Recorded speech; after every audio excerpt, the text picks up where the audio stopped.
Welcome to the Wodesman podcast, catching up with all things bushcraft, wild camping, and the great outdoors.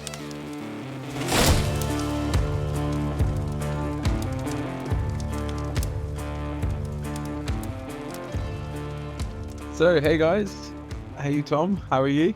Oh, mate, I'm good. Nice to hear your voice. It's good to hear you too. It's been a while. It has. I was laid up with COVID last week, and yeah, we've both been pretty busy, haven't we? Yeah, we'd have had an episode out sooner if we could have, and you guys know that, and we both know that we've just been begging to just to talk to each other, really, haven't we? We really have, and it's like the stars just haven't aligned. And I know you guys understand what life's like. I know you guys don't expect weekly episodes or anything like that, and we appreciate you guys sticking with us. We got a lot going on. Ourselves out of trouble most of the time, hopefully. So, it's really nice to actually get some time just to sit down and have a little chat with you, Liam. Yeah, it's really, really nice to talk to you and just to actually catch up all things Wodesman. We'll get out some Bushalutions, have a little catch up, and then we got a little bit of an interview. So that's kind of what this episode's all about, guys. We've got a really special interview, which you'll hear a little bit later on in probably 10-15 minutes time. But for now, Tom, what do you reckon we start off with a few of the Bushalutions? Because it's been a while, actually. It has. We put out right near New Year, because we did a camp pretty much on New Year, didn't we? And we put out for some sort of Bushalutions, which is what we call our bushcraft New Year's resolutions. And it's always set ourselves some goals and see what we can achieve throughout the year. And we've had a few responses in, and we've been waiting until we had enough to actually record an episode. To be honest, we've just been compiling them in a document and wait until the time was right to actually sit down and record an episode about them. So bear with us. We are now doing a New Year's resolutions in May. Yes, but what a good time to be doing it. Better late than never. Yeah, well, we got all the spring flowers. We got the bluebells still out. I've seen loads of wild garlic around. So it's a really hopeful time for the bushcrafter and the outdoorsman. So I feel it's a really good time to revisit our sort of goals for the year. And 100%. Remind ourselves of what we kind of thought in the depths of winter and think, right, maybe it's time for these new plans to hatch. So if any of you have forgotten what me and Liam said our resolutions were, do go and check out our New Year's resolutions episode back in New Year, one of the New Year's episodes we released, and you can hear all of us talking about what we wanted to accomplish this year. Today we're going to be focusing on what you as listeners wanted to focus on. We've had a number of people write in, haven't we, Liam? And we've picked a few that we wanted to highlight for today. Yeah, there's been quite a few, and some of them are just quick little ones, and some of them are quite long, and it's really hard to kind of pick what ones to read, because you would have hour-long episodes, sometimes, and you wouldn't even get through them. So yeah, it's so if we don't read out your message that you've sent in, it's not because we didn't like it or appreciate it. We really do appreciate every message that gets sent in. Well said. And it's just that to make it listenable, we don't bore you all to death. So yeah, 100%. I think a really good one to start with is from one of our listeners over in the States. He sent in a message a few times before, and he starts off just saying, "Hey guys, I just wanted to share my Bushalution, definitely spelt incorrectly, but actually you did it perfectly, so we'll let you off there, Anthony." And he says, "I want to get out in nature more, learn and practice new skills. Keep up with the great content both." And thanks for putting it out, Anthony. So yeah, really, really nice message. And I think it's always good to say that you want to improve skills, because if you're going to, in the future, if you ever have to rely on them things, having practice to them definitely pays off. I mean, practice makes perfect. It really does. And as a bushcrafter, we'll never feel that we're there, I think. No, exactly. Something to work on. And I think it might have been Ray Mears or someone that said that. And it's like, never say you're an expert, because the second you think you're an expert, you stop learning. And I've not perfected any technique in bushcraft. I teach carving courses. I am not an expert at carving. I still make mistakes. I mess up spoons and have to start again. It's having a knowledge of it and an understanding of it, but it's knowing that you'll never be perfect in your own eyes, and that's what pushes you get better and better. And I think acknowledging that in a Bushalution is brilliant. So Yeah, that's it. Because the more you work on skills, the more you find out what doesn't work, and that only adds to your repertoire, doesn't it? Because then when you're relying on those things, or even if you're just practicing those things, you're doing it more efficiently, safer a lot of the time. Like, let's say if it's knife skills, a lot of good safe techniques lead to good skills as well. absolutely. They're hand in hand. So it's not just learning. Let's say when you're learning firelighting or friction fire, for example, it's that discipline also goes on to everything else, like the fire building, then the tinder collection, looking for resources, then where you pick your spot, and it kind of, it's progressive, isn't it? As Wilderness Nomad, a friend of the podcast, and a friend of mine, always says, it's all in the prep, and I think that's so true. But like we've talked to Joe Price on the podcast a number of times, and like I think one of the things that we've talked about off camera with Joe is actually, if you're not pushing yourself to the point where your skills are stretched and you are failing sometimes and then learning from those mistakes, then you're not pushing yourself hard enough to learn. Learning, you're still in your comfort zone, aren't you? yeah, pushing yourself beyond your comfort zone and learning new skills is something that's really important. And there's like I used to do archery, and I've not done archery for years. So I'm hoping, fingers crossed, I'm going to be able to maybe get back into archery at some point. It might not be this year, might be next year, but I want to relearn archery, and I want to get better than I was last time I did archery, if that makes sense. And at least you've got that foundation, hey Tom, which is great. And it can only go one or two ways with an arrow. Forwards or down. Exactly. But that's really, really good Bushalution, Anthony. And thank you so much for sending that out. It's really great to see you're still listening to the podcast, and a massive thank you for just sending that in, because it's always nice to hear.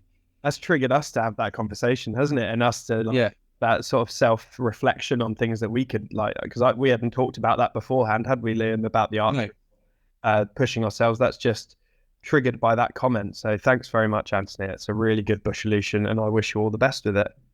Yeah, it's really nice to hear someone from the States as well. So thank you. Well, I've got one from a far-flung place as well. Hey, go on. I had, what was that, Scandinavia, did you say? I've got someone writing in from Norway. So someone with a lot of wilderness out there writing in. So Jacob said, New Year's greetings from Norway. Thank you for the quality content and all the inspiration you provided. Your talks about hunting inspired me to take the hunting course and become a licensed hunter. Hey, good man. But that must make you feel good, Liam. It does. That's brilliant. So Liam is of the two of us, Liam is the one that knows much more about hunting. It's something I want to learn, but I've not had the experience, whereas Liam has had lots of experience with it. I'm going to get that dirt time very soon, though, hopefully. I'm fully hoping so, and I'm holding you to that deer stalk as well, Liam. Absolutely, dude. And we're waiting. So Jacob carries on, and he says, I look forward to a new year of exploring nature, and I'm excited to try my hand at hunting deer. If you're doing New Year's Bushalutions, mine would be to learn more about berries and mushrooms that I can gather in the woods, as well as get out more and do more bushcrafting. Thank you again for the wholesome experience you provide, and all the best to you and yours. So again, another lovely message. Yeah. I think what I really love about the little community, like we've got only a small community of listeners, and it is getting bigger and it's getting more global, but the listeners we have are just so nice. And I think I really appreciate that about how sort of supportive everyone is that writes in. So thank you very much. Yeah, and how open they are, and willing to share their stories and share their Bushalutions, because without knowing, that might inspire someone to say, actually, that's a great idea. Yeah. Berries, mushrooms. And now's the season for it as well. So absolutely. I've literally just come back from work. We're recording after a school night here, and I've just been I run the clubs at the school, and one of the clubs is a gardening club, and so we've had a load of the little kids planting strawberries, and brilliant. I just went to check on them, and it was just really interesting because some of them found mushrooms in the pots that we've got out there. We've got a little garden area with a pond, and it's really lovely. It's really sweet. hazel tree, and there's some burdock that's just growing up randomly. So I'm always pointing that out to the kids. That's lovely.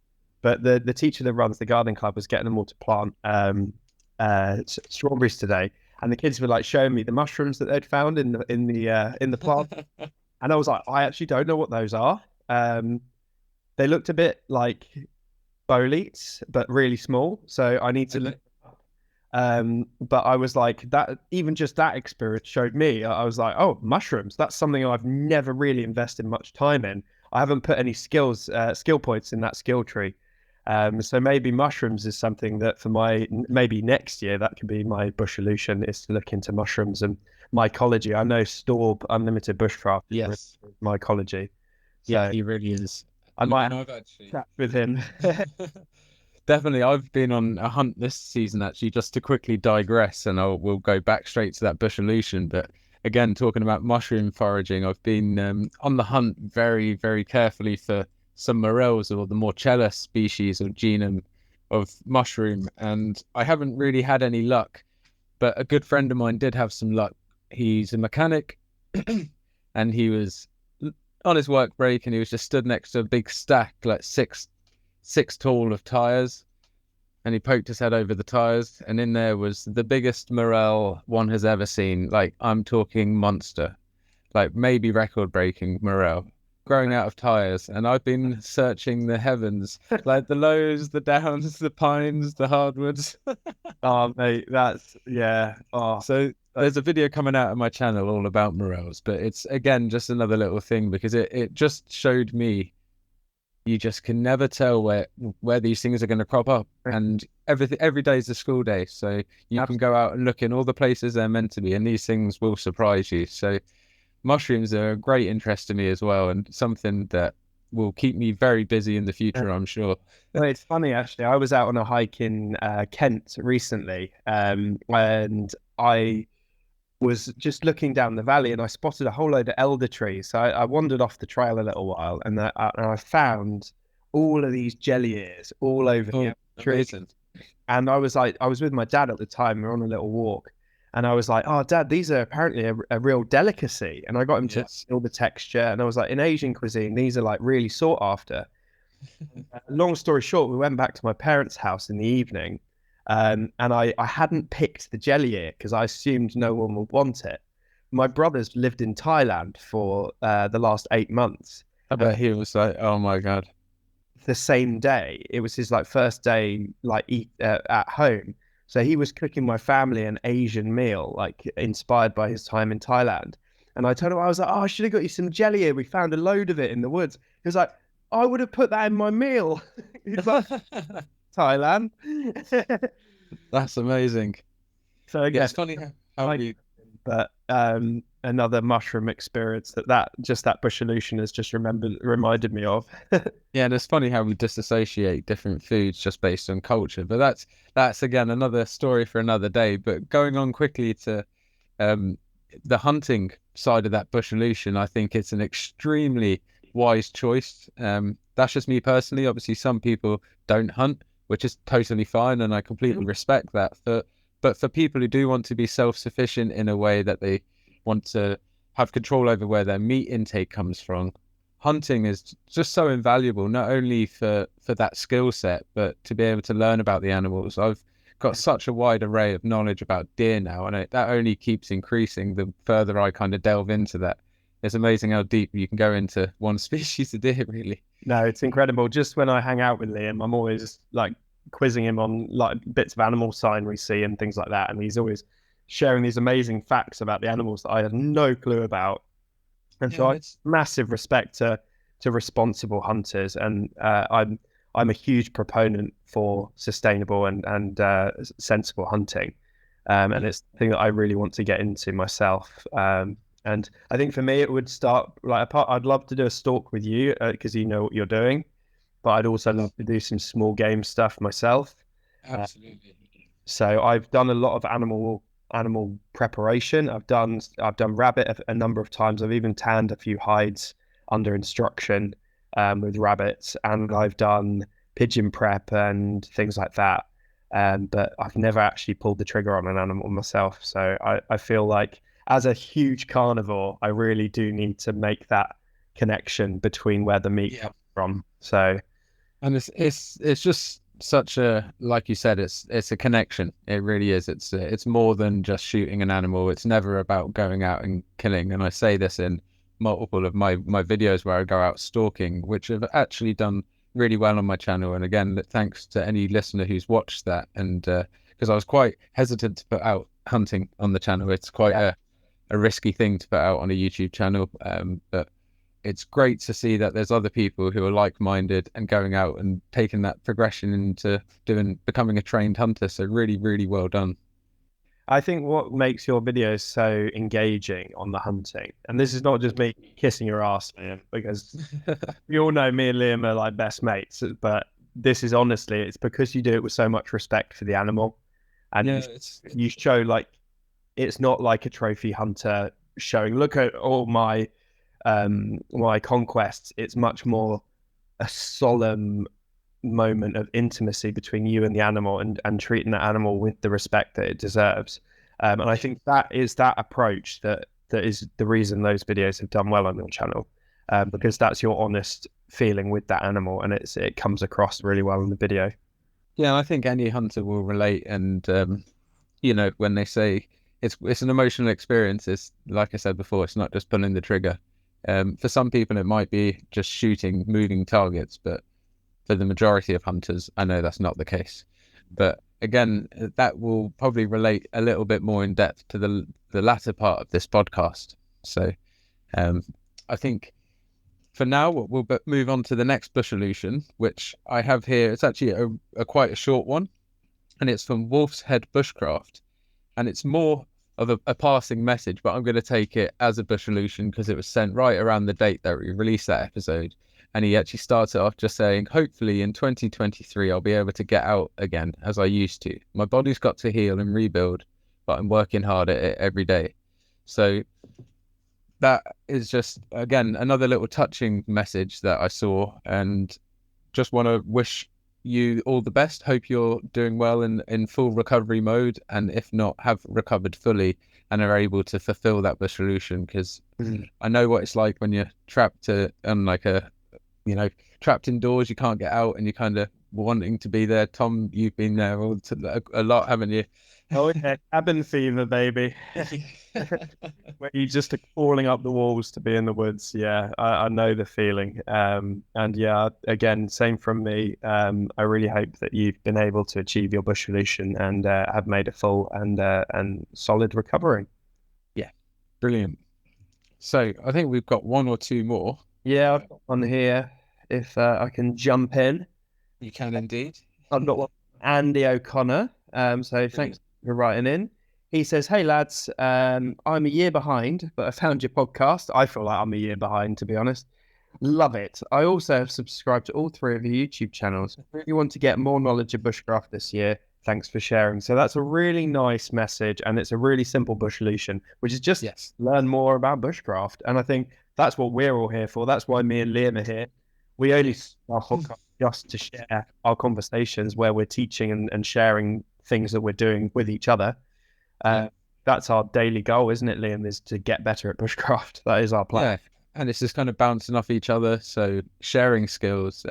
There's nothing that I hold back from Tom, and there's nothing Tom holds back from me, because we can only better each other, find our own ways around it, and then kind of come back to each other and say, hey, have you heard of this or realized this before? And that's one of the best things that I love about bushcraft. And ultimately, like you said, it's why we started this podcast. And, you know, hopefully as the year progresses, we're going to get some more episodes out that will have, again, like our previous ones, all about winter camping and stuff like that. We'll have some really invaluable information to help you on that journey as well. So thank you so much for that, Andy. And yeah, going on from there, we've got one from Cooper Mail. So Cooper says, being in the bush brings me much peace and clear-mindedness. I hate that it took 20 years to find it, but I did. I remember sitting there my first time under the stars, my back finally relaxing after so many years of unknown tension, my tongue finally losing its forever home pressed to the top of my mouth. I started chasing that feeling every chance I got and haven't stopped for a breath. It wasn't enough though. I wanted to learn to take care of the bush and leave it better looking after I left. I wanted to forge and craft things to bring home like a trophy. You guys gave me a place to turn that little spark into a flame, one worse than napalm. I want to say thank you for giving me a place to feel welcome to the bushcraft community and giving me so many encouraging words. I can't wait to see what you all do next. And that is, yeah, What a message. that's thank you so much, Cooper. That honestly means the world to know that we've, not only encouraged you, but I guess in some respect inspired you to go out there and chase those feelings. That means the world, because like we've said so many times, Tom, haven't we? That's what we started the Wodesman for. If one person said that. And like as he says about the back finally relaxing after so many years of tension and the tongue pressed to its top of the mouth, like that is like the daily stress of like living in a modern society. I could see that you felt that. Completely relate to that feeling of just like I can finally breathe without being stifled when I get to the woods. And it's that sort of like that sort of outlet of tension that just as soon as I cross the boundary into the woods, I feel the pressure just lift off. And I think that's what Cooper's getting at there. And that touched me, that message. I really, really appreciate it. Yeah, it's honestly so nice to, like I said, just to know that we've had that kind of small impact on your life, but obviously that's such a big impact for you. And thank you for sharing that. That's really, really powerful. And we hope that there's, many more stories that we share on this Wodesman that kind of inspire you. And if there's anything else that you want to share with us, please do message again. Absolutely. And I think the thing with that message is like some people will go their whole life without finding that thing that really makes their fire burn. And I think for us, we're lucky because we found it, and it is the bush, it is the woods, that calling to nature that gives us that spark, that reason to be. And it makes me a bit sad when I think that some people will go through the whole life without ever having that inspiration that connects them to nature or that feeling of belonging within a community. And that's one of the things I think all of us as bushcrafters can do, and that's trying to pass on the love for nature and that share those experiences of how peaceful and calming and healing being in the woods can be. To not get too hippie about it, but no, I totally agree, because it's sad to think that there's so many people stuck in cities who never actually, never get to experience it and realize they don't even get the opportunity to turn it down. And even though, like you said, you can't believe it took 20 years to find it, at least you did, and I'm so glad that you have, and you're gonna have plenty more years in the woods learning. Absolutely. Welcome, community. Yeah, welcome indeed. And I think you had one. We're a weird cult. We are. I think you had one more, didn't you, Tom? I did. This is a bit different because I got this on my video that I posted the other day. I posted a video of my carving course, and I had a message that I wanted to read out, and it was from a guy called Rob's Rambles, and he said, "Oh my God, just found your channel and the podcast with Liam. Wonderful. I thought that I was strange, liking traditional style clothing and equipment and being in the woods and maybe having the odd pipe, as well as brewing my own beers. But there are others out there like me. Going now to binge and gain inspiration. Thanks for taking the time to bother to film and post. For my sins, I'm a primary school head teacher, and we try to promote forest schools and being free range. Lockdown saw us having vulnerable children in school and key worker kids for the whole summer. We had 2 fires on the go the whole time and taught them forest skills." So, wow, a man close to your heart, Tom. Oh, this guy. Yeah, this guy. That's brilliant. Oh, what a nice message as well. That's really, really, really nice. I'm glad you're teaching the young ones what's important as well, and especially at a primary school age. Like Tom doing God's work, as we say. Yeah, absolutely. And it's just really nice to receive that, and like him like, hey, I found people. Yeah, I know, it's amazing, because we're suckers for traditional gear, traditional clothing, traditional skills, and well, we're just bushcraft nerds, aren't we, Tom? Like, really. I'm a complete weirdo, and I completely promote it. Like, yeah. embrace it. Yeah, not being weird is boring. Like, but yeah, you found your people, Rob, and thanks for the comment. Thanks for sticking with the podcast, and I hope you find some of it valuable. Yeah, thank you so much for the support. The support, especially on Tom's channel and stuff like that. You've been putting out some really great content, and I've still got to catch up with a few of your videos. I'm slacking behind. Quite on it with the videos. You have. One of them was going really, really well, isn't it? Yeah, I did a little copy catch up, didn't I? And that's been popping. So, and for good reason, sir. That actually brings me in a little segue actually, because he's talking about education. He's talking about education and things like that. And I just, if you've seen that video of me going and having a little catch up in the woods, you'll know about this already. But I don't believe I've mentioned it on the podcast yet. I don't think so. So we ran a history day at school, and it's about the Vikings. And hey, I'm half Viking. I drink mead. He's got the skills. Axis. I'm basically a Viking. And so I got obsessed with like learning, because I used to be a bit real history nerd. Like I did history at uni. I used to teach history to year 9s and 10s and 8s. So I'm really into my history. So basically, when I found out we were doing the Viking topic at school, I started reading books on it. I started reading websites and really researched the Vikings and things like that. And I got really into it. I got really into Kimbra Bushcraft videos and channel, because that does his Viking camps, and I just threw myself into the Viking thing so that I could sort of share that love with for Viking skills with the kids.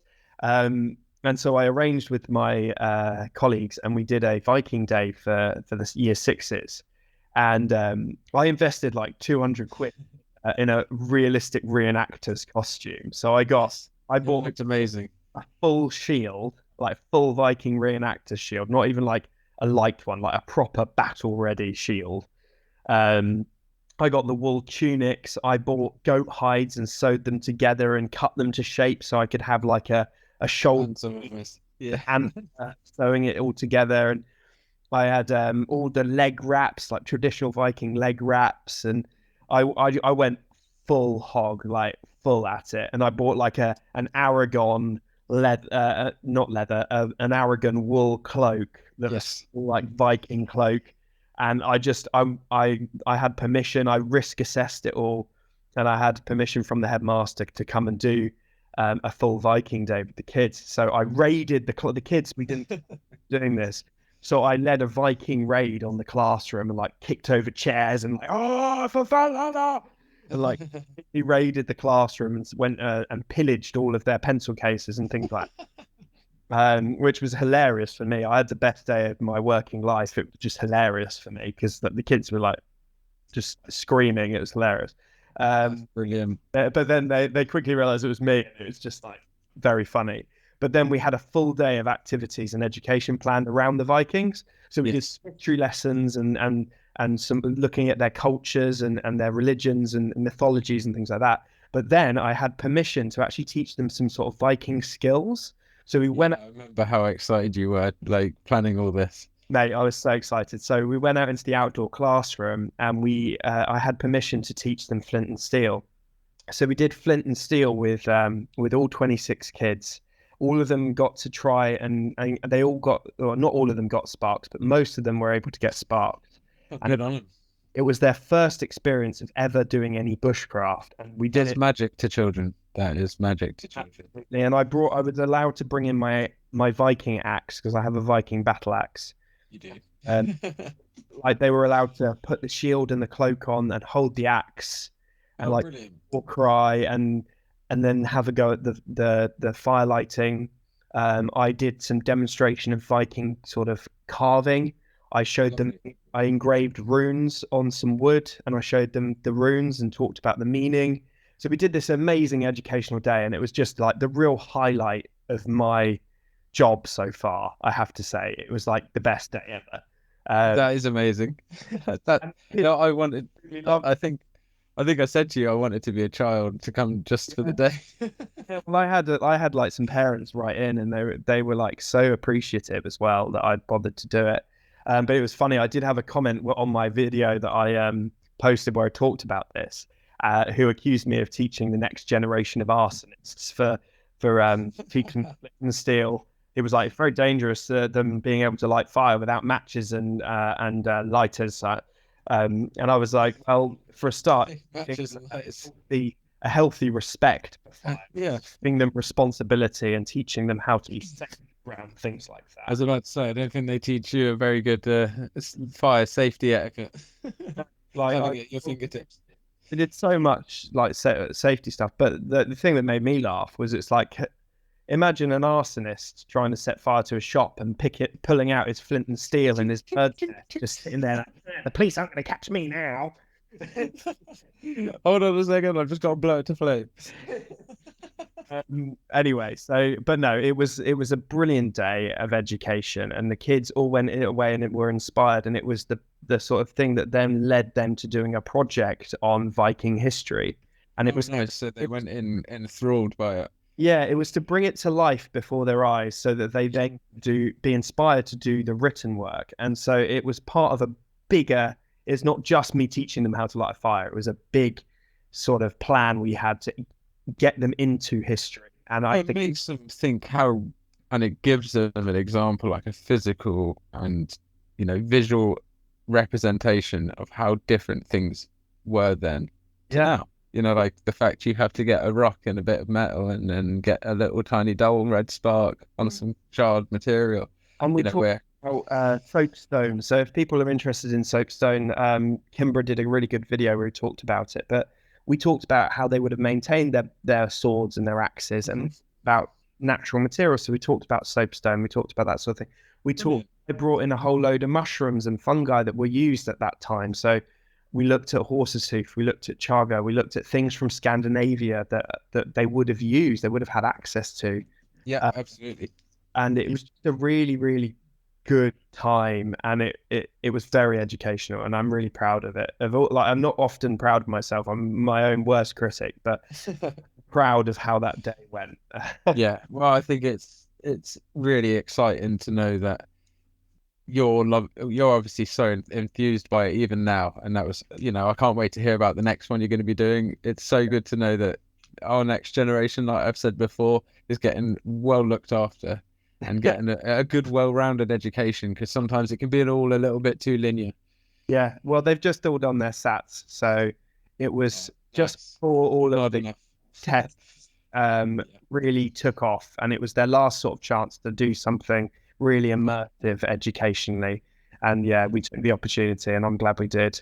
And I guess, like, going off of that, just very quickly before we wrap up, because I know you've got to rush off to the Brecon Beacons. I've got to rush off to meet our next guest and have a chat. But so we're both going to different places. I've got to go any fan, and you've got to go and do an interview because I'm slacking off. No, you're not slacking off. It's fine. We've both been, like we said, very busy. But is there anything that you wanted to pass on? I know you got a date or a few dates that you wanted to say to our listeners, just in case anyone's free. Yeah, so a couple of weekends ago, I ran my first spoon carving course of 2023. So as you know, last year I started doing some spoon carving courses in Kent at Badgels Woods. It's a lovely campsite, really nice woodland campsite, and we've got a really private area of the woods that they've sort of set aside for forest school and education. So if any of you are interested in learning carving, we still have 2 dates available this year. So the 3rd of June, which is a Saturday, and the 8th of July are both upcoming spoon carving events run by myself. And the Wodesman actually had a bit of a special announcement regarding the June course. So the 3rd of June at Badgels Wood. I will be also there.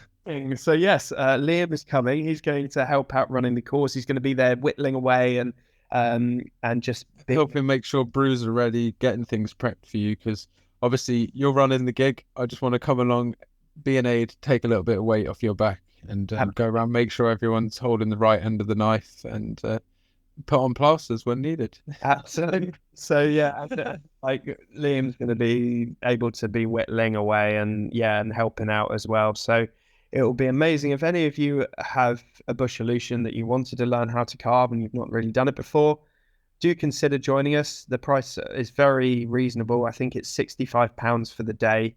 And I only get a cut of that because I'm employed. They're Woodland. So it's certainly not us being greedy. It's literally just to cover the costs, which are fairly numerous. So yeah, if you're interested in coming to learn some carving, it's really a passion project for me, and I can't wait to show Liam the little classroom we built out there. Yeah. And because I've seen it, in pictures and videos, and I've spoken to various people who've gone to your courses. And yeah, I just can't wait. Obviously, it's going to be amazing, and we haven't seen each other in the flesh for a while, so that's long overdue as well. And we'll probably get a Wodesman out of it as well. Oh, definitely, yeah. We're going to camp together after the course and record some Wodesman. So yeah, the people that came on the last course, I had 5 on the May course, all really, really nice people. I had a few people that listened to Wodesman. So I had Ryan, a Wolf's blog. He came along and he actually got his first bow drill ember with me at the end of the course. Not part of the course. It was just he mentioned to me that he'd never achieved that, and it was his goal to achieve that. I happened to have a bow drill set with me because I wanted to practice. So we ended up knocking out a couple of embers and getting him his first friction fire. And good on you too. Since then, he's been practicing on his own and been sharing the skills along and teaching other people. So it's been really, really satisfying. We had a guy I followed on Instagram, Wheeled Journeyman. He came along, and he's someone with a lot of experience and even he said he enjoyed the course and learned something new. And he's done like week-long craft courses before. Journeyman. He's done all sorts of courses, and he seemed to enjoy it. So yeah, I'm not trying to do the hard sell. If you want to come along. We can't wait. Well, absolutely, we can't wait to meet you if you do. So that is the June the 3rd, isn't it? And I will. And it's going to be the tour on that course. So if you want to meet the Wodesman, you want to learn how to carve, want to have a brew around the fire with us and do some whittling, then have a look at Badgel's website. If 100% description, then it makes it easy for you to go and look at it. Yeah.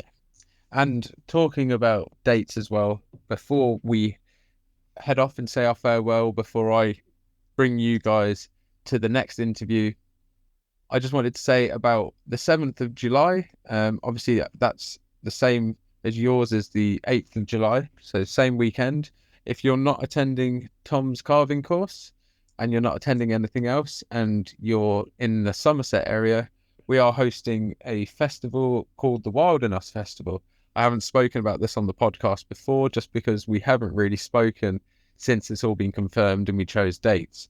Unfortunately, Tom isn't going to be able to be there just because by the time dates had been all organised and to not cross over with other festivals and stuff like that, which is, again, why you chose that date. Yeah.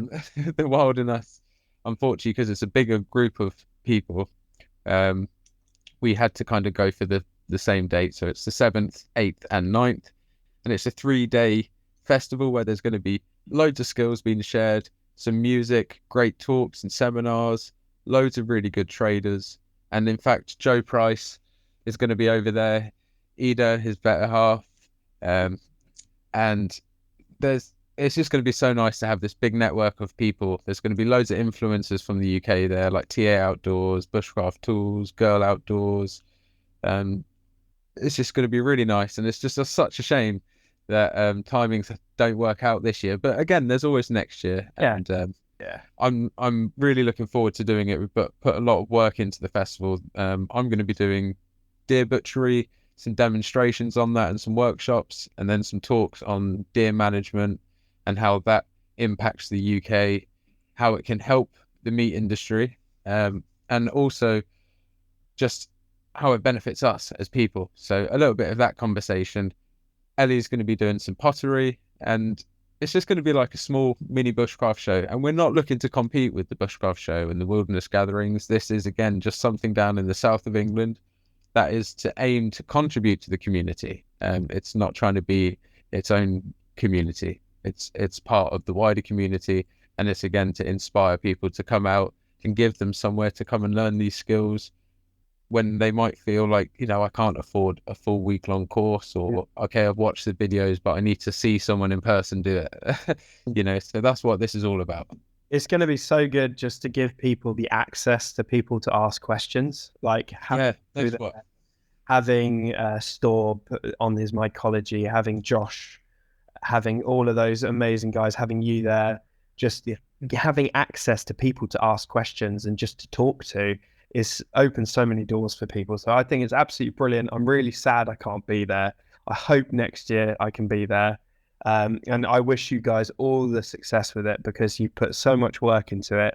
I've watched it come together from the very start. And if I could be there, I would be there. We all know that as well. I'm going to be there, and I might not be there in person, but my spirit will be haunting you there. It will be indeed.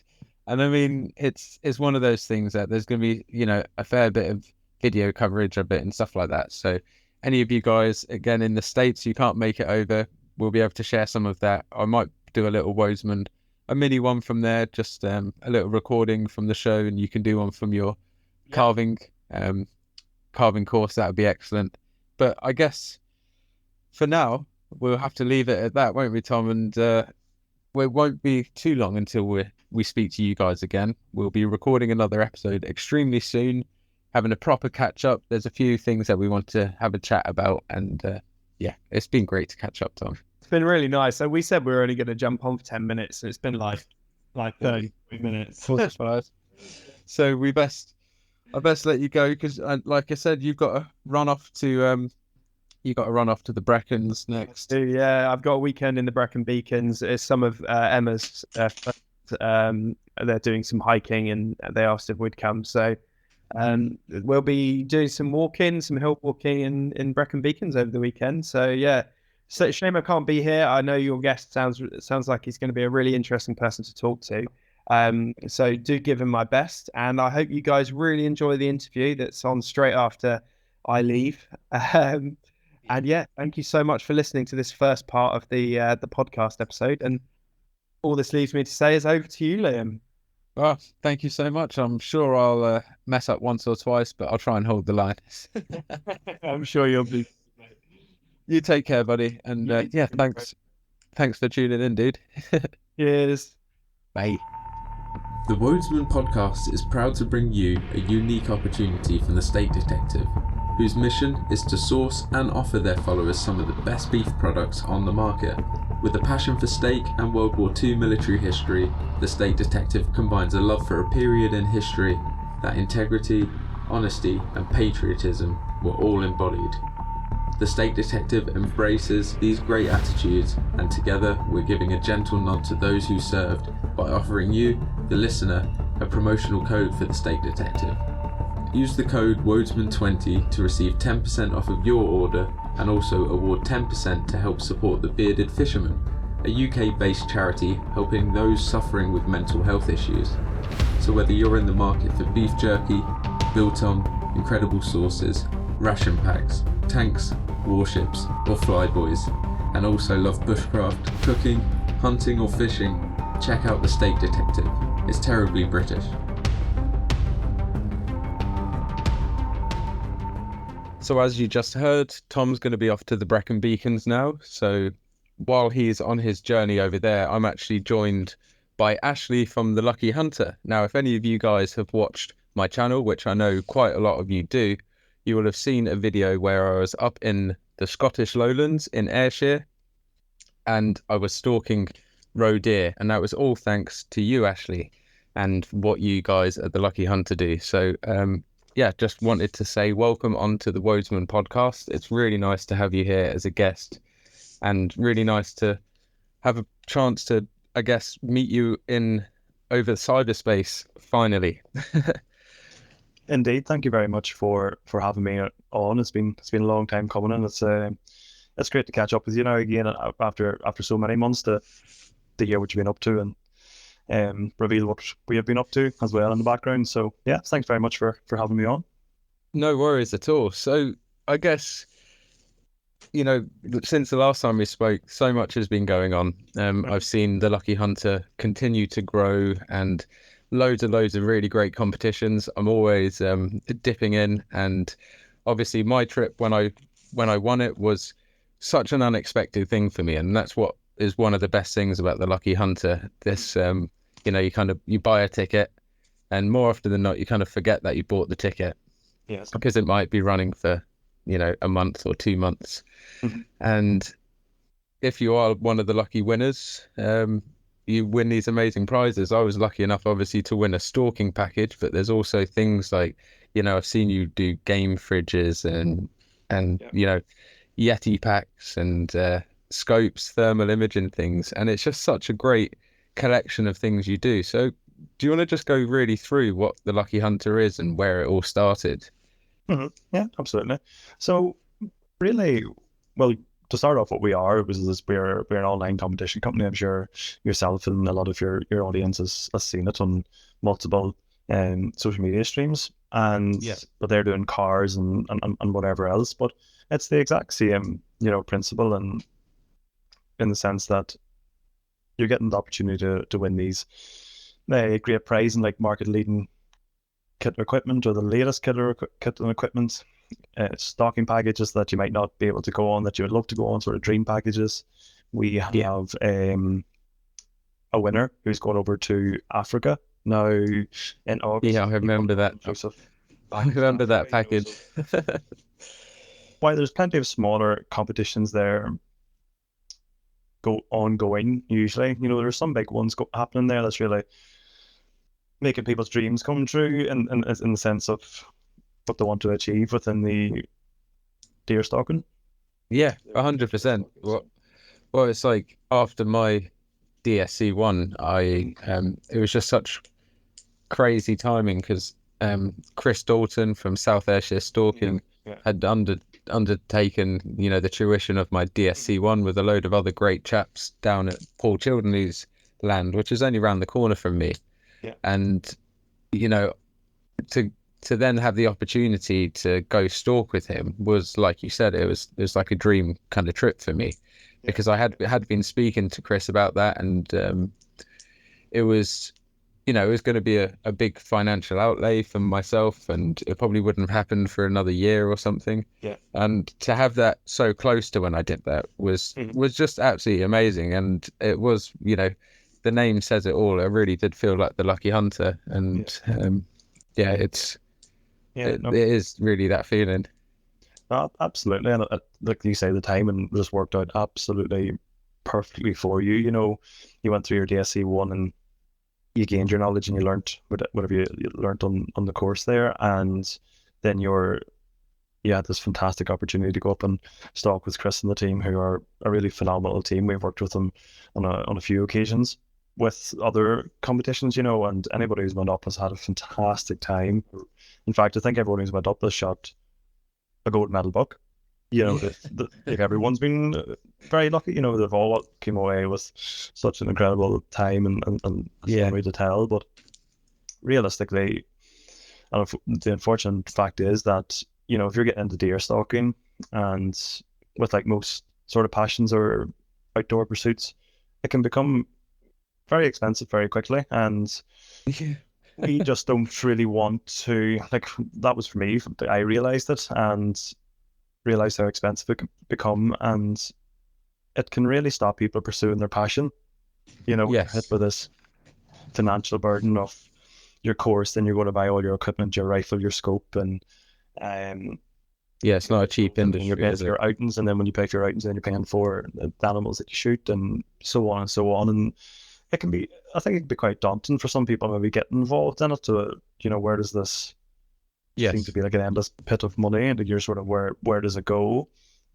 Yeah. So 100%. I think for people starting, it can be quite intimidating and quite daunting if there's not someone there to maybe help them and advise them. But like, that's again the beauty of these packages, as you experience. You know, you get the great tuition, don't you? You don't have to worry about money. It's not about money. You pay your ticket, you win, and you go up there and enjoy the experience, and we have everything covered. So I think it's nice as well to be able to go up there and really enjoy the experience for what it is, and not have to worry about, like, oh, I don't know if we'll shoot that, or Yeah, well, it one day, or really does give you the opportunity, like you said, to kind of go into it, you know, wholeheartedly, and you haven't, like you said, you haven't got that financial burden, because it is one thing that, like you touched on there, it can be quite daunting for people coming into the field of sports, and I do think it is one of the major reasons, that holds people back. Guns are expensive, good glass is expensive, clothing, and I think that's probably why it's been, yeah, ammo, exactly. That's only getting worse as well. So yeah, I think that's where being a bushcrafter has obviously had its helps as well, because let's say the clothing aspect, the boots, the gear, some of the skills to a degree have already been there, and that's where that crossover for me was really.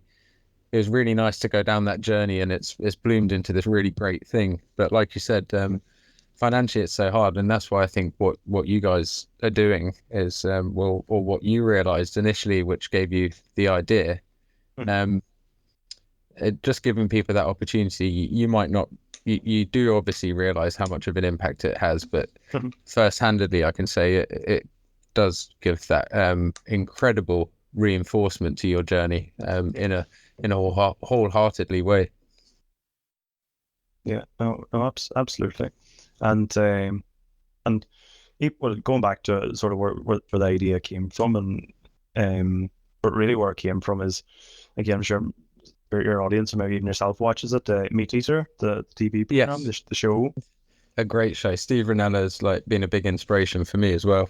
Yeah, for sure. No, I often watch them, and among other either YouTube channels and stuff, and you just see these guys out here, and they're doing these incredible hunts and packages, and you're like, wow, that'd be fantastic someday. But on one of the hunts that he was hunting with,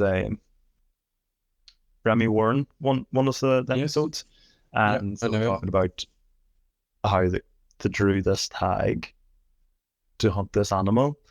And I was like, looked into it a wee bit, and I was like, this is quite interesting what way this is, their sort of system. You enter a draw as such, and you get a tag, and that tag allows them to go and hunt that particular animal.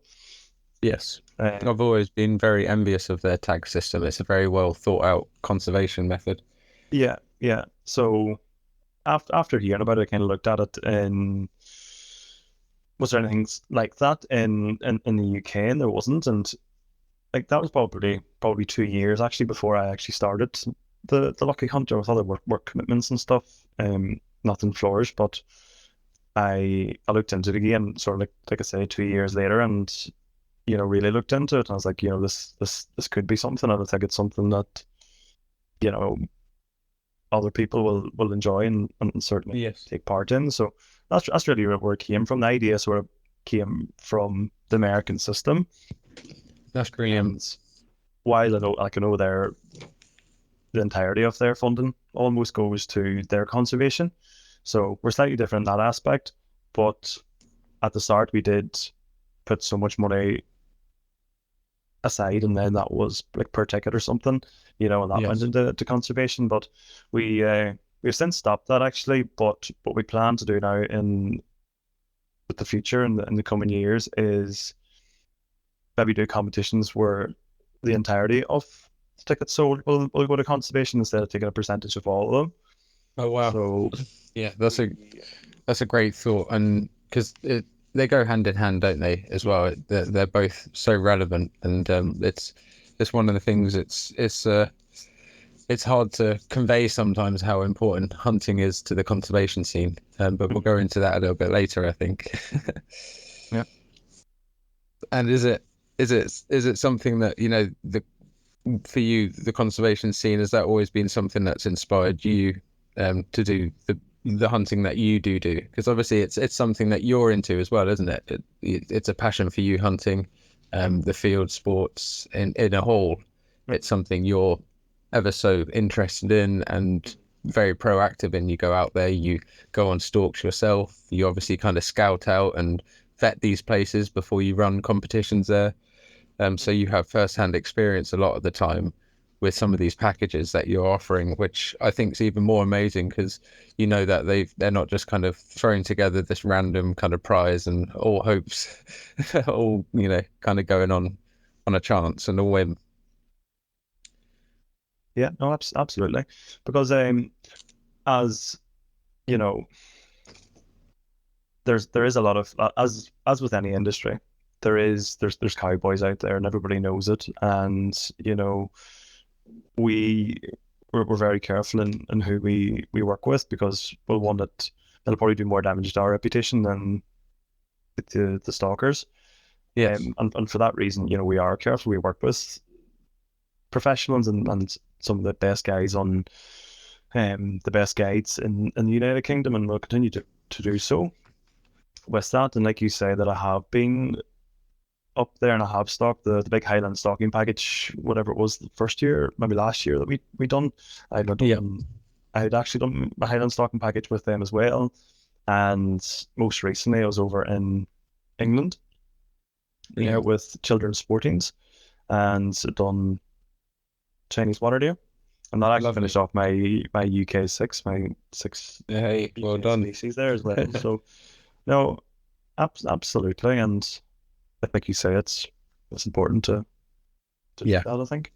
And it's important, like you say, to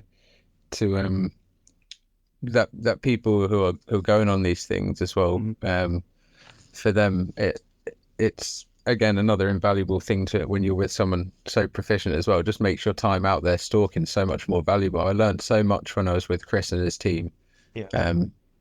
So yeah, it's brilliant. And I mean, going on to the competitions, I mean, roughly how many competitions have you ran since the inception of the Lucky Hunter? Because it's got to be quite a few. I mean, whenever I go on there's at least 3 or 4 things enticing me in. Yeah. I would probably say up on our website at the top of the bar, it does have your total prize winners and total prize value and so on, which are sort of working off approximate numbers. But I would definitely say in excess of 150 prizes that we've done. That's amazing. And there's a lot of small ones that we've done, and some like instant prize. Yeah, but even those, and this isn't me just blowing your horn or anything like that, but even those small ones are great things, like the Yeti coolers and stuff like that. They're really great bits of kit. Yeah. Like, not taken away from that at all. Like, everything that we put up is relatable to deer stalking. There's been a couple of packages that we done last year, admittedly was fishing related, so fly fishing, because that's another pastime I enjoy doing. And yeah, I think they go hand in hand. Yeah, it's still getting out there, it's still being out in nature and stuff, so it wasn't too far off the original track. But generally speaking, it's deer stalking and rifle shooting, and it's everything associated with that: steel targets, clothes, the hunting packages, all the kit and equipment that you would need, and so on. And even all the instant prizes as well will also be related. Like the one that we drew there on Wednesday night, that was the Pulsar Helium 2, and then when prizes on that were Pulsar Axion thermals, the Axion Civies, which that's amazing. They're a third of the price of the main prize, but they're still a superb unit. They're really excellent, and anybody getting going in 100%. Yeah, you're talking. It'll last them absolutely years. Yeah, and to get that just on the click of a button is you don't get that anywhere else. Yeah, for sure. But no, from really the very start to the moment, whoever it is, the customer lands on our website, goes through the process and purchases a ticket. We just want to make everything as easy as possible, as smooth as possible, professional as possible, right through to the end whenever they come back away from a stalking package or they receive the prize and they're like, yeah, that was fantastic. Really enjoyed myself, learned a lot. It's a brilliant optic, brilliant prize, whatever it may be. So yeah, and it spreads the message there on. I mean, is there one particular prize or hunt that you wish you could have personally won? There's a few. Yeah. There's definitely a few. There is, but I would have to say the one that I've loved that went on now, and I'm sure a lot of people will agree with me here, is the South African package. Oh God, yeah, that was astounding. I mean, Yeah, I think that I think was. everyone on your website was like trying to max out on tickets. Yeah, it was pretty wild, and admittedly, it was a bit of a risk for us, and I was personally pretty nervous about going ahead and doing it. I was like, is people really going to want to buy a ticket to fly halfway across the world? And it was, Yes. but I knew I would, and I knew there was going to be people who did, but I just wasn't sure um what sort of number it would have been. But no, it was very, very popular, and no doubt that is absolutely on my personal bucket list, and I would love to go and do that package. Yeah, But yeah, I think I think that's on would be on mine as well. Probably very high up there.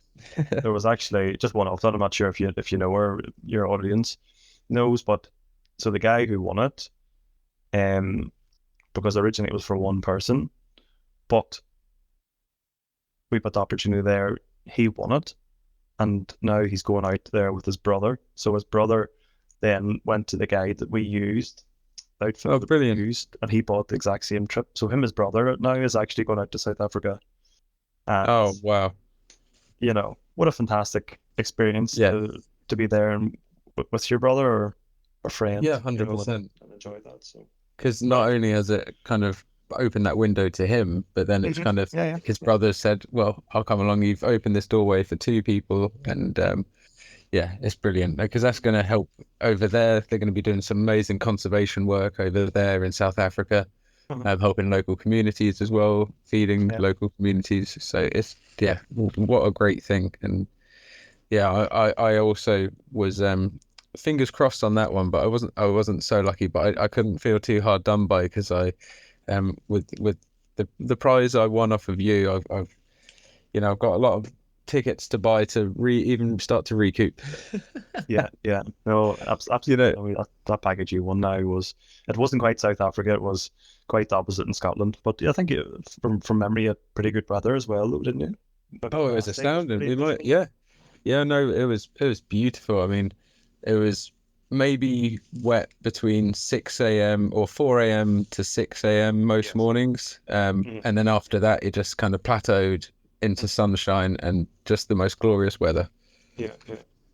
So, not South Africa, but to me, just as good of a trip. And yeah, I mean, so would you say deer stalking is your favorite field sport? Yeah, yeah. Yeah. No, absolutely. Yeah. Yeah. The Is there any kind of game that any other game that you've done or want to progress onto? well, oh, absolutely. Yeah. So going back a good few years now quickly, but I've always hunted. I've always, as soon as I could have an air rifle, I had an air rifle, and spend my weekends at a farm. I Yep. took every opportunity to could. I was always fully camouflaged, sitting in bushes, shooting crows and pigeons, and I thought there was a real art to be learned there of stalking and hunting rabbits and everything else. So air gunning was where my passion sort of started. Yep. In fact, it did start there, and then it progressed into. I went to a 223 rifle then because that was the biggest caliber I could get in Northern Ireland without doing the deer stalking. Yeah, that's brilliant. And then during my time while working in England, got into a couple of with the guys at work, and they were going deer stalking, so I went and tried that, and thoroughly enjoyed it in Herefordshire, and shot a deer. It Oh, was lovely first deer area. was a munchak. So, and that was it. After that, I went and done my DSC 1 and got my rifle, and off I went. And since then, I've been stalking. So That's amazing. no, absolutely, it's only one I've stayed at consistently. I would joke sometimes, as much as I enjoy fly fishing, I'd be very much a notional fisherman. Yeah, I would no, take I can notions, and relate to that. I would fish for a couple of months, and then I would go back to the shooting. But I don't go off the shooting. I'm always shooting. But Yeah, so it's a consistent for you. yeah, it's the most consistent for sure. Yeah. Yeah, no, that's nice. I mean, I can really, really relate to the air gunning at a young age. I mean, it captured me, just like you said. I thought there was something to learn stalking rabbits, and I'm glad I did have that experience as well. You know, going out, setting snares, checking them. Me too. It gave me this kind of good understanding of how the world works at a young age, and a respect for things outside. Because a lot of people, and I'm sure you get it as well, a lot of people can question how, if you love nature so much, how can you go out and stalk and hunt animals? But it's actually, you know, doing the DSC one, we can both attest to how much knowledge you have to put in, how much research you've got to put in, just how much you learn about the animals themselves, and it instills this kind of level of respect that I don't actually think you can gain for an animal without going through all of that. And then when you do go for a stalk, it's only deepening that, and it's not just, you're not just looking at meat down the scope. You are, obviously it is a wild meat source for us, but it's also more than that. We're doing something to aid in the conservation, to help the population. We're doing it as part of a careful management plan. And it becomes a lot more than just going out shooting, doesn't it? Oh, absolutely, no doubt about it, for sure. And like, they're like every species of deer, you know, they're all just beautiful and so highly intelligent, and they're all in their own ways, you know, and they're all as interesting, you know. They got such good little individual quirks. Yeah, they do. And whenever you take time to learn it, and you've experience of stalking them or whatever else. But I can completely understand when people says, "Oh, how can you shoot deer? They're beautiful." Same as some people have said the same about a fox. Like, how can you shoot a fox? They're beautiful, and I completely agree. They're a beautiful animal, as are all the deer. Yeah. But like you say, as part of a package in conservation and help managing the herd and whatever else, or meat one thing and the other, you know, it's just the best thing to do. And yes, everyone's heard now at this stage, with a massive boom in deer numbers over lockdown and stuff. It's more essential now than ever, I think. It's so relevant numbers at the are moment. managed correctly.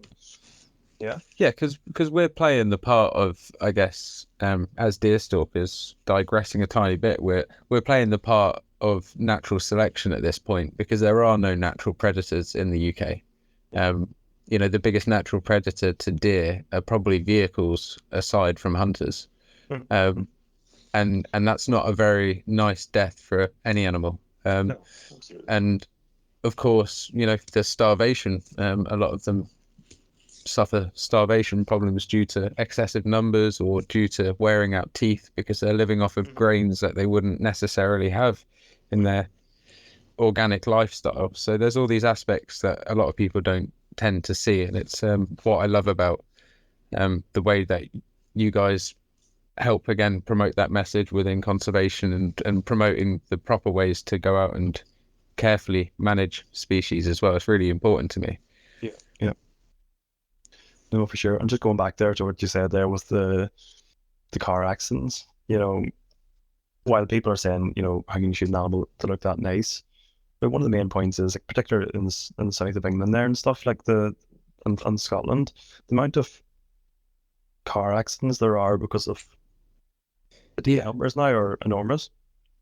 Yeah, and they do a lot of damage. I mean, they they definitely, there's a lot to them, especially the bigger species. You know, when you get into fallow and sika, and red, there's a lot of meat there, isn't there? We're actually having now, it's nowhere near the same numbers as it is in England, but I have heard a lot more of the locals to where I am saying that, you know, and I actually know a few people now whose their cars have been hit. They're traveling to work early in the morning or something, and they're seeing more sika and more fallow, and a couple of them have hit them. So yeah, the numbers here are also starting to boom, and well, they have boomed, but yeah, it's just obviously not quite as bad as England. You see it up there in social medias or whatever, and there's like a herd of hundreds of fallow running through the fields. So we're not quite there yet here in Northern Ireland, but no, well, thank God. I mean, I know I just was reading an article actually a few days ago, and I think a big number, and I think I'm correct in quoting this, but a number of 2,000 deer got culled in the New Forest just because the numbers were just so over. And that's across the whole area. So I don't know if they've done that or if that's the management plan that's in action at the moment, if they're halfway through it, but I know that was the number. So it shows you just how many deer there are. And like you said, in lockdown, when stalkers couldn't go out, that population increased because a lot, some species can have a litter every, or they can have muntjac, for example. It's not 90 days or something. I think they're pretty quick at pumping them out. So it's I mean, it's really important to do that. And venison's such a great meat as well. I've just become such a fan of it, and I've got a whole freezer dedicated to it, and I'll probably will end up getting another one. I think that just keeps, that collection will keep growing. And it's such a great meat as well. To know where it's come from and to have had a hand in that process is always one of the most rewarding bits for me. And I've still got some of the gold medal roebuck down in the freezer for a special occasion. I've got a camp, the Wild Enough Festival, which is a festival I'm kind of helping run, and I'm going to be there in July, so I'm saving some for that, just as a little special meal, because that would be almost a year to the day. Fantastic! Wow, brilliant! It's done well to last this long. Yeah, I know it's only a small bit because the rest has been consumed, but in fact, you're probably very much the same. I'm not a trophy hunter in the terms of I don't go out after trophies, but having the opportunity to be part of the management plan on a gold medal buck, and obviously Chris was looking to, it was his time, it was the buck's time. Chris was looking to take him and move that area onto a new buck. And in fact, only a few weeks ago, I picked up the taxidermied head, the wall mount. Did you? So it's Cape mounted, and it's just absolutely gorgeous. So you'll have to send over a couple of pictures. After we get finished recording this, that'll be great to see. Yeah, 100%. I've just put it up on the wall today after it's been carefully put away for a few weeks, and I finally got around to doing it. And it just is. I'm just turning around now, and it's absolutely stunning. He's there looking in his prime. And like I said, I'm not a trophy hunter, but for him to live on now, way past my lifetime, that will be passed down and hopefully looked after and respected, and it can go on to show the efforts of conservation and what incredible deer stalkers like Chris Dalton and people like ourselves we've all got our hand in that process, and it's really nice to see some magnificent bucks come out of some of these estates, because there's some really, really great work being done over here in the UK. Absolutely. And over there in Ireland, Northern Ireland. Yeah, but that just shows how well Chris does it there, because like the quality of animals he has there is fantastic. They're excellent.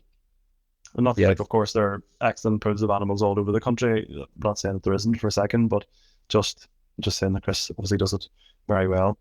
But no, that's great. But to your point, no, I'm not a trophy hunter as such either. In fact, I don't have any trophies here. I've a couple of skulls here, and one of them was my first roebuck, and then a 5 pointer. I've got the red stag that I shot up in the Highlands, and that's really it. Like for me, really and truthfully, it's more about the stock than it is. Like I would rather have a difficult stock and not get anything than an easy stock and shoot something.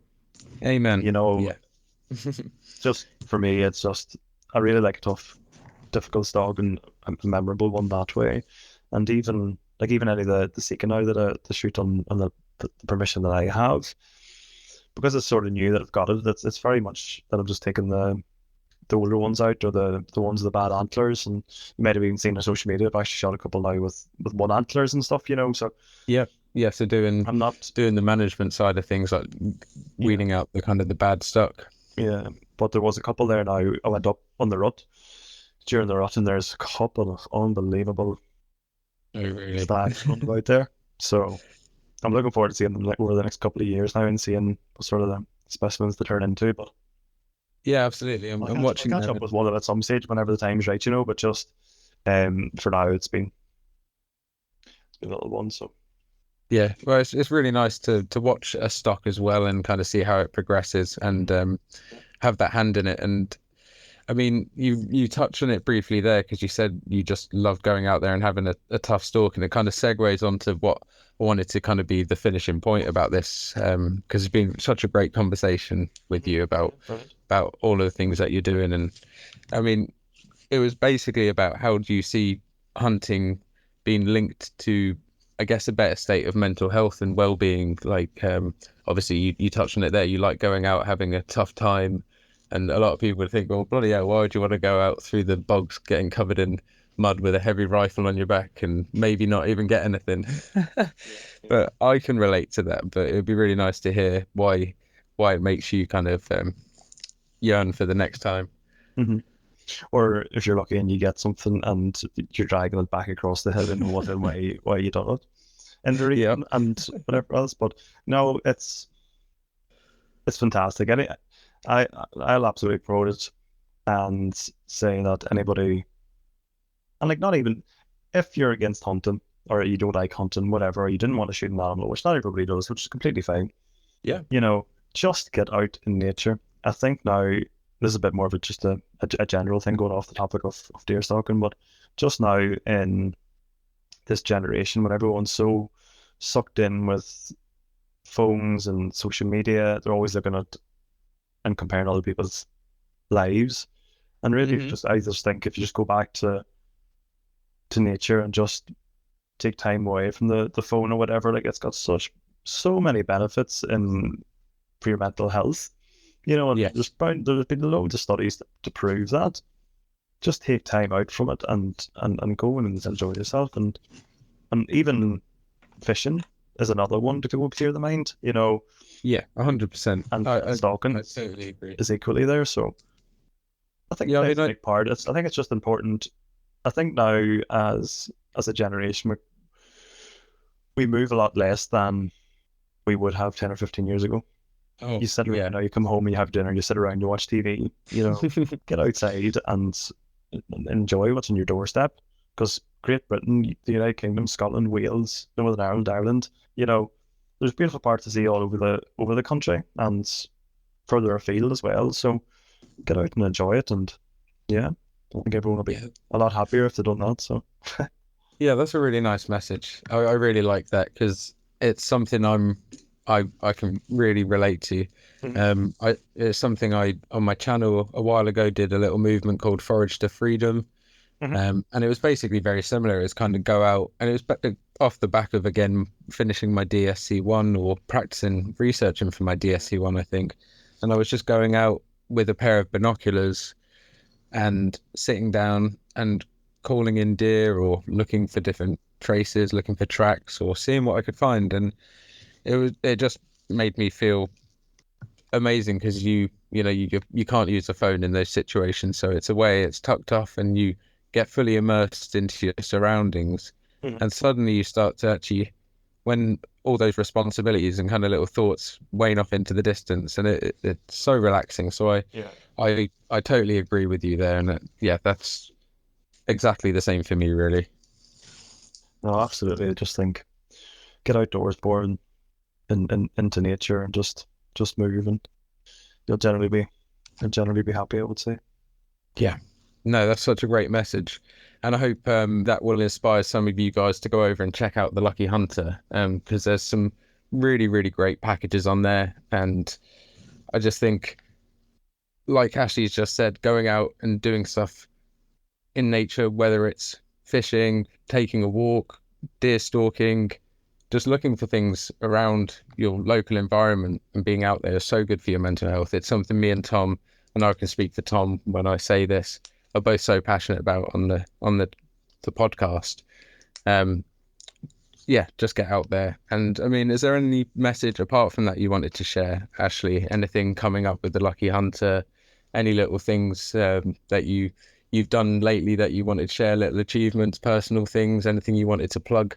Because I know when I say this again from Tom, I know I can speak on his behalf. A big thank you for coming on and being a guest. It's just been such a great chance to talk about all these things hunting wise, and I know Tom's very jealous of all of our trips out, and he so desperately wants to kind of get into hunting. And I know once he's got all of his stuff squared away, and he's busy working away on a few things at the moment, trying to sort out access to go out hunting and getting his bow and stuff like that. But I know he's going to be entering a few competitions and hopefully getting on a stalk as well.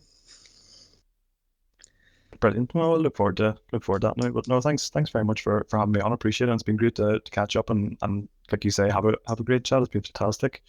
But I'll take this opportunity to announce exclusive announcement. This is the first I've heard of it. But we have a fantastic stocking package coming up now very, very soon.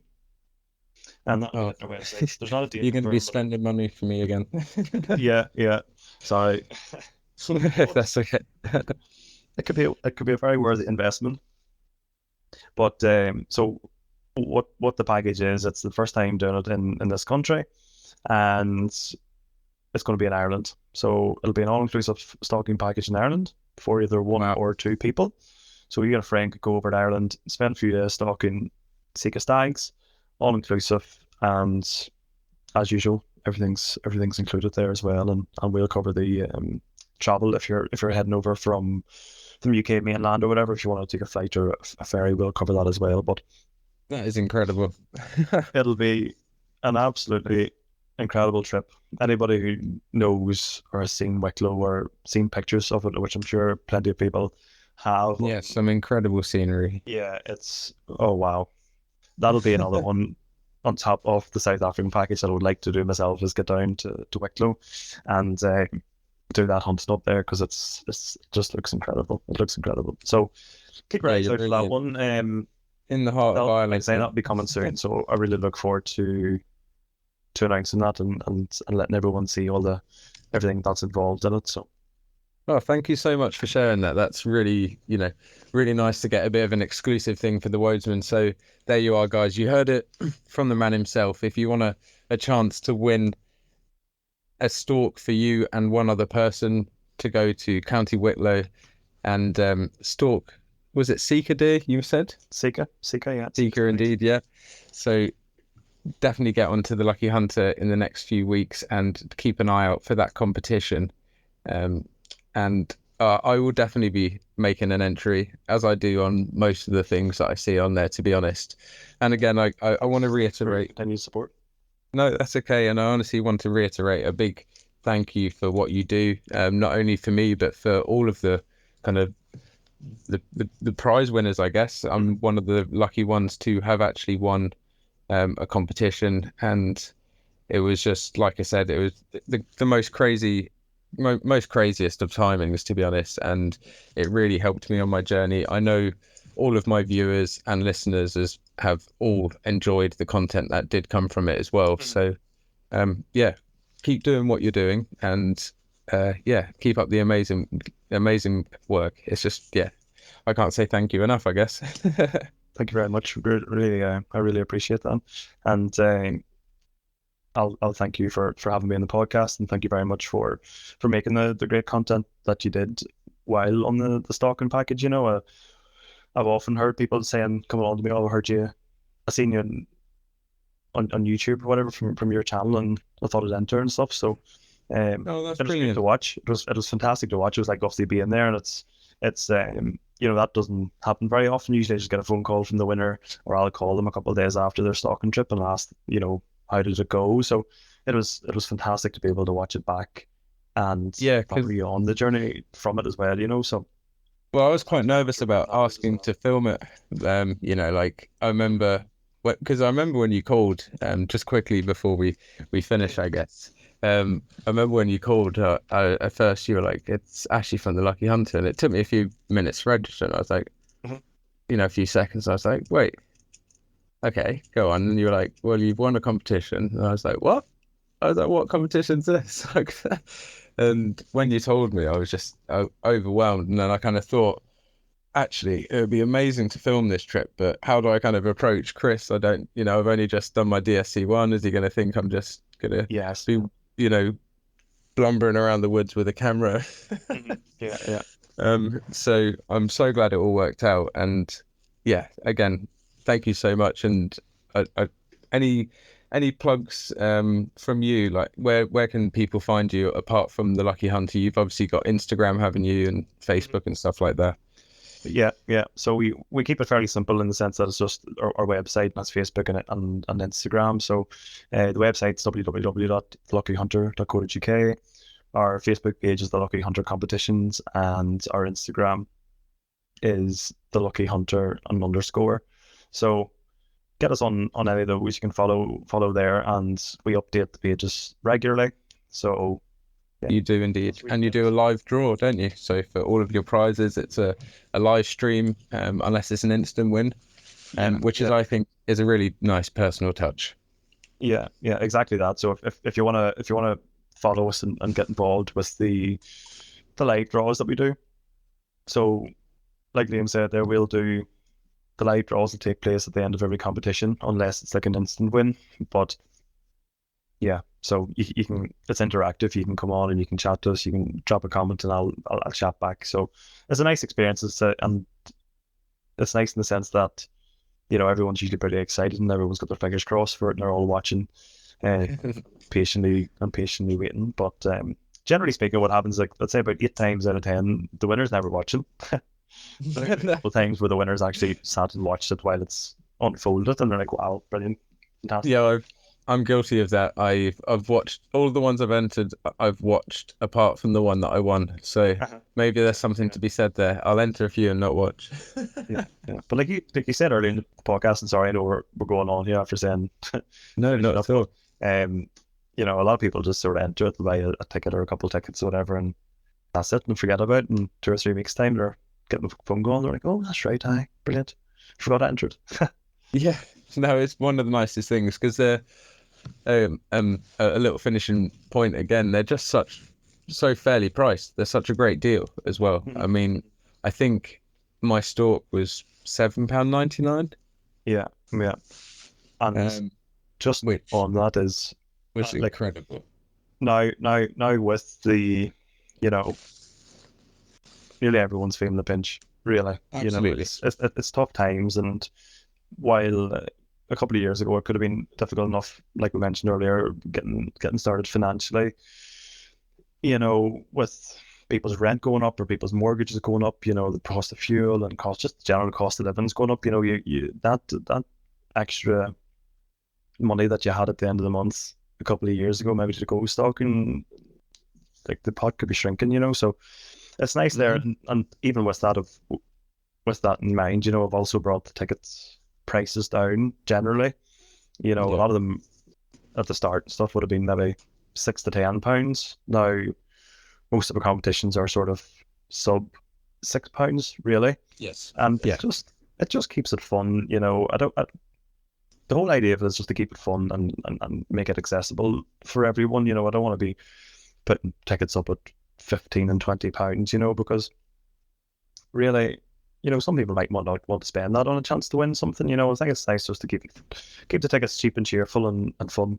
Yeah, and it's nice that it leaves that space as well for when you do have those bigger prizes. Like the upcoming Northern Ireland one and the one over in Africa. They're obviously a justifiably bigger price because you're getting a much bigger prize pool as well, or a much bigger prize. Sorry, so it's honestly, like I keep saying, it's such a great idea, and I think it's really probably one of the the best kind of innovations in the hunting scene that I've seen in the UK for quite a while. Because first-handedly, I've been on the receiving end of trying to get into the scene, and apart from basically buying a big 300-page manual and risking it going to a DSC one with a load of people that you don't know, that's really your options. There's not much material. There is the material, but it's hard to find out where that material is. Sometimes it can seem quite intimidating. It's a big it's a big industry. Like even learning the ballistics of, of guns and where you can use, it's a litigious nightmare sometimes. So It is. It absolutely is. But yeah, advice to anybody listening, if anyone is listening here or whatever, and just sort of thinking of maybe getting involved, I would just say keep it simple and where possible, and don't be fooled that you need all this expensive top of the range equipment either. You don't need to be buying No. Swarovski glass at the outright if you're starting out. You don't need it. Like, while it's fantastic and it does of course have benefits, it no doubt does, and it is a fantastic glass. And I'm not just slating Swarovski here, but just any other big expensive brands or clothes or whatever else, or fancy rifles.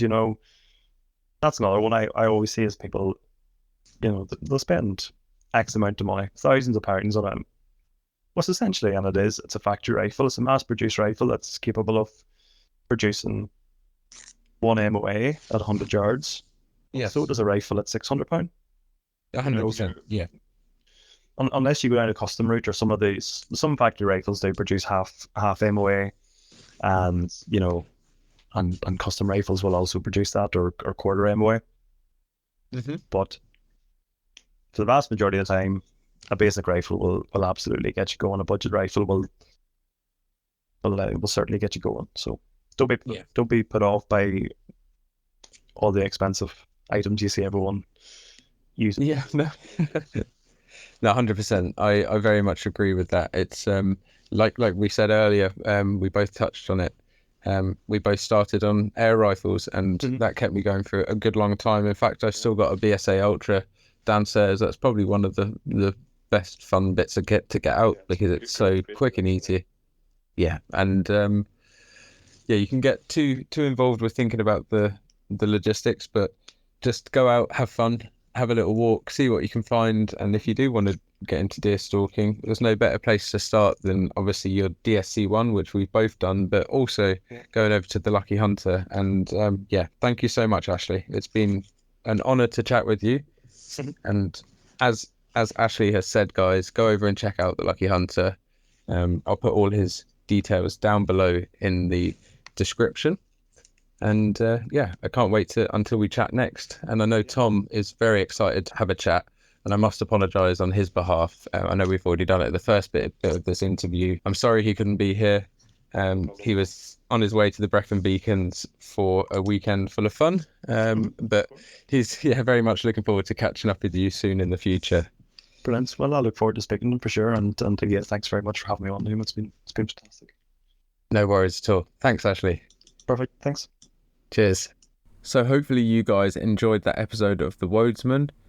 I really look forward to getting another episode out very soon. It might be without Tom if I manage to get something recorded at the Bushcraft Show 2023, which I'll be there this coming weekend. So if you see me, come over and say hello. And until next time, guys, stay safe, and I'll see you soon.